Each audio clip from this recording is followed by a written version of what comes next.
Genesis 47.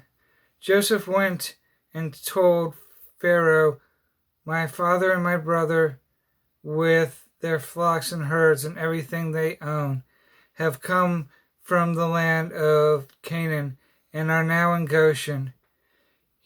He chose 5 of his brothers and presented them before Pharaoh.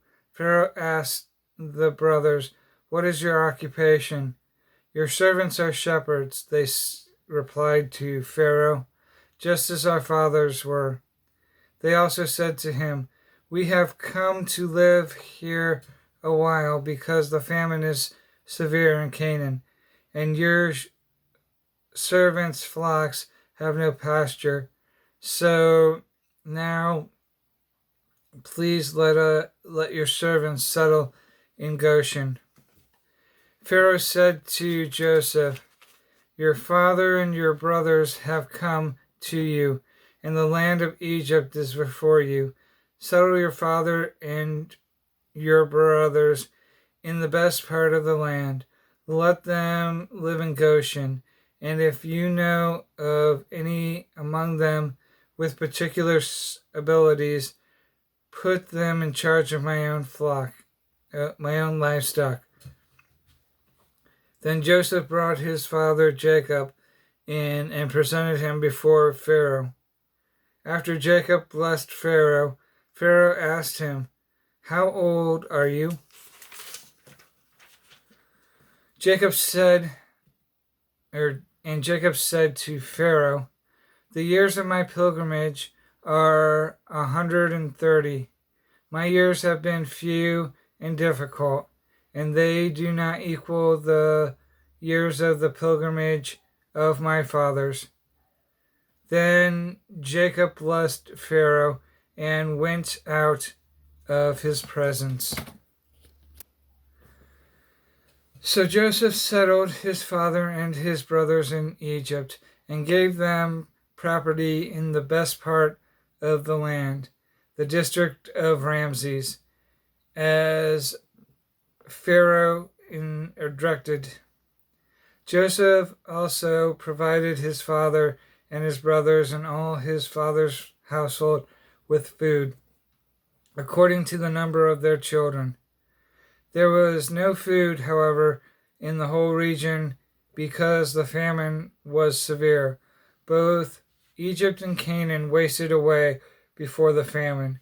Joseph collected all the money that was to be found in Egypt and Canaan in payment of the grain they were buying, and he brought it to the Pharaoh's palace. When the money of the people of Egypt and Canaan was gone, all the Egyptians came to Joseph and said, "Give us food. Why should we die before your eyes? Our money is used up." "Then bring your livestock," said Joseph. "I will sell you food in exchange for your livestock, since your money is gone." So they brought their livestock to Joseph, and he gave them food in exchange for their horses, their sheep, their goats, their cattle, and their donkeys. And he got them through that year with food in exchange for all their livestock. When that year was over, they came to him the following year and said, "We cannot hide from our Lord the fact that since our money is gone and our livestock belong to you, there is nothing left for our Lord except our bodies and our land. Why should we perish before your eyes? We and our land are as well. Buy us and our land in exchange for food, and we with our land will be in bondage to Pharaoh.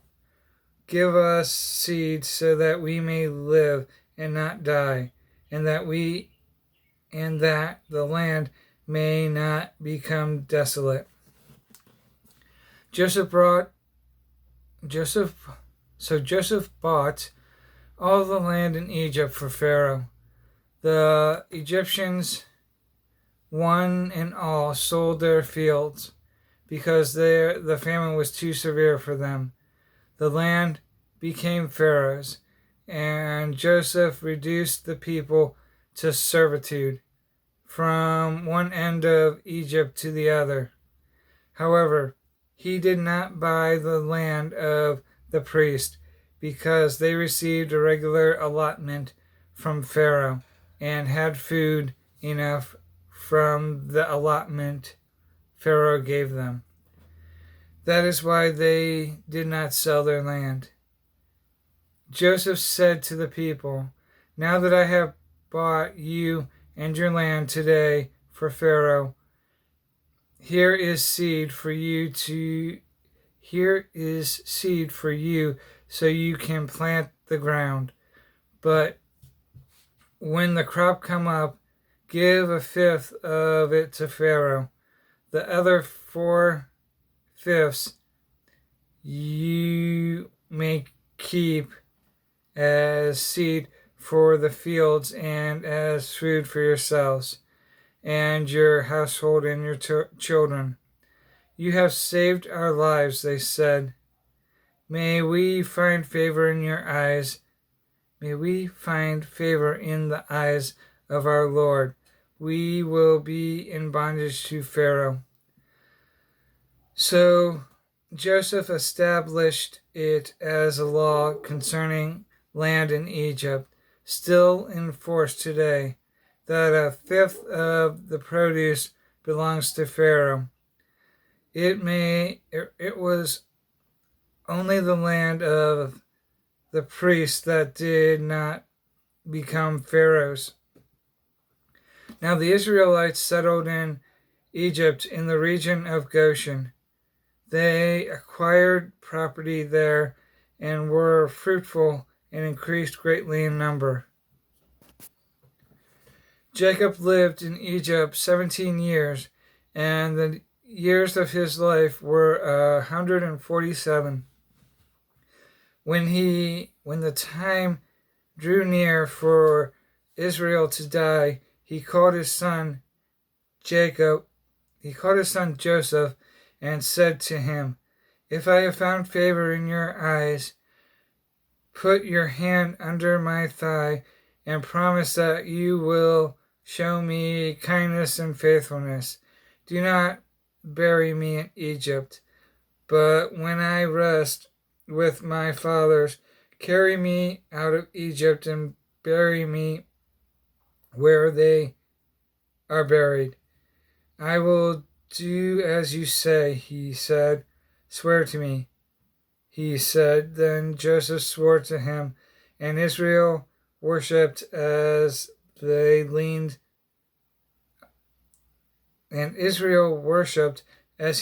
on the top of his staff.